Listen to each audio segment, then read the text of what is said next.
Have you ever felt that because of inflation, everything that once used to be investable now seems unreachable?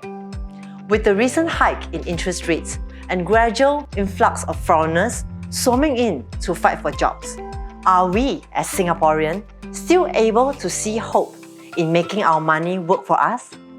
Interestingly, I have found out that despite all the global instability happening, we have actually outperformed during this pandemic and are still maintaining a positive GDP growth of 3 to 5% in Q1 2022.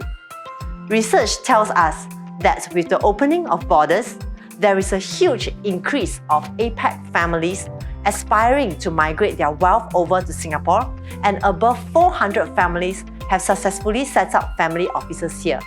This is likely due to our overall stability in all aspects, ranging from healthcare, tech, political stability, and rising asset prices.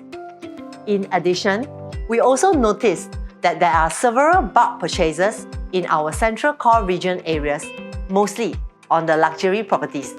This could be directly related to the influx of foreigners coming into Singapore to reside for a longer period of time, or perhaps all they want is to own a property here as their holiday home, since the pricing here seems to be fairly affordable for them, with yet more room for growth.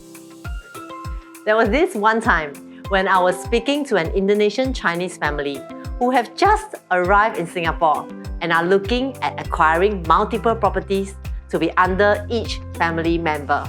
I asked him what makes them so fond of Singapore, and they were telling me that Singapore is good in everything. Our country is safe and predictable.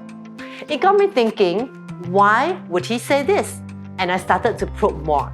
So I asked him, hey, Mr. So-and-so, I can fully comprehend the safety, but can you tell me more about why do you feel Singapore is predictable?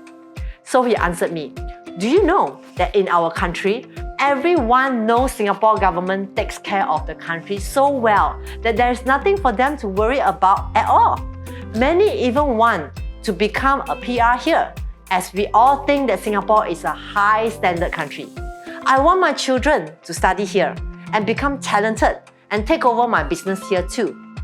I was instantly country proud. So the big question here is, since Singapore is so highly sought after, how would this affect our property prices?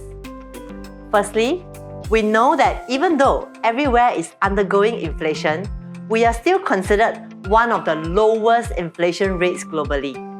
And with the gradual return of overall employment and economy, most people's salary are going to see a high chance of an increase from 3.5% to even 35%. What's most interesting is that there is even a forecast of an increase of millionaires to 62% by 2025. Isn't that alarming? Which means with the upcoming potential increase of salaries for most people, the standard of living could also likely increase, as most of us now prefer a more luxurious living than before. Does it make sense? So, if you're thinking of upgrading from your current property and unsure if which is the next best thing to invest in or stay while riding the wave on our current rising property trend, I have a handpicked project for you. Stay tuned for part 2 on our safe property investment selection for both own stay and legacy planning. I'm Kelly from Live a Home SG. Live a Home, we take your home as our own. Bye!